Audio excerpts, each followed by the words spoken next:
검사가 좀 여러 가지가 있는데요. 그 난임 검사에서 좀 중요하다고 생각되는 피 검사는 제가 생각했을 때는 두 가지 정도가 있고, 첫 번째는 방금 전에 말했던 난소 나이를 보는 그 AMH 수치, 이제 그 검사가 조금 중요하다고 생각이 되고, 그리고 또 하나는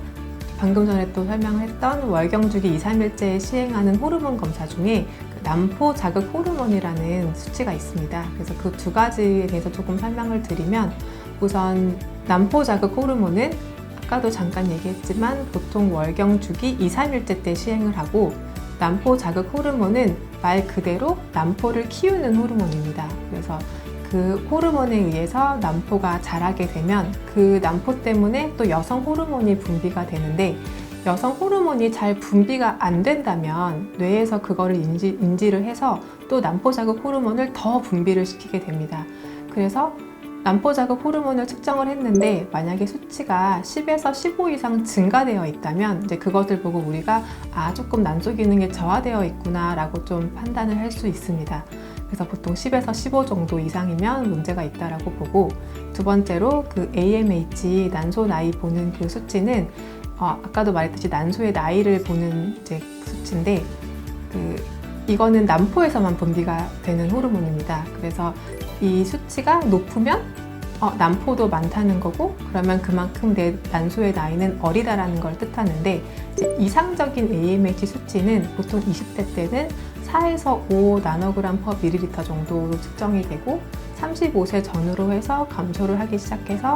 3 정도 측정이 되고, 이제 폐경기에 가까워지면 거의 0으로 측정이 되는 이제 그런 수치 그 양상을 보이고, 이제 그렇지만 우리가 좀 많이 들어본 질환 중에 다낭성 난소 증후군이라는 질환이 있는데, 그런 경우에는 워낙에 가지고 있는 배란되지 못한 난포들이 많이 그 난소에 모여 있는 그런 질환이기 때문에, 그런 경우에는 AMH 수치가 나이에 상관없이 5 이상 측정되는 경우가 되게 많습니다. 그래서 그 AMH 수치가 무조건 높다고 좋은 것은 아닙니다. 일단 여성은 매 주기마다 월경 초기에 난소에 여러 난포들이 사실 굉장히 많이 존재를 하는데, 그 초기에 한 가지의 난포가 딱 선택이 됩니다. 그래서 그걸 선택이 된다라는 표현을 쓰고, 그 선택된 난포가 월경 주기에 따라서 점점 커지게 되고, 어느 순간 커지면 이제 터져서 이제 그걸 배란이라는 표현을 쓰게 되고, 그래서 그 처음에 선택되는 난포를 저희가 우성 난포라는 표현을 쓰고, 그럼 그 우성 난포를 쭉 그 주기에 따라서 초음파를 통해 이제 보는 과정이 배란 초음파라고 생각을 하시면 되는데,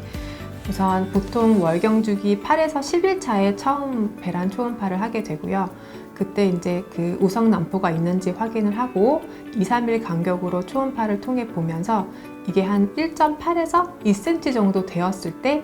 이거 곧 배란하겠다라고 보통 이제 예측을 할 수 있습니다. 그래서 보통 이제 1.8에서 2cm가 되었을 때 3일 내로 배란을 한다라고 이제 우리가 예측을 할 수 있는데, 이제 여기서 좀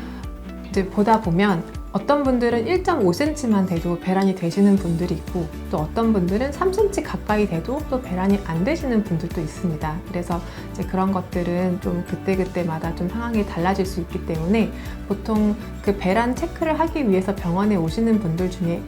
병원에 오시면 우리가 처음에 그 우성 난포를 선택하도록 도와주는 배란 유도제 약물을 쓰는 경우도 있고, 그리고 또 마지막 단계에서 실제로 그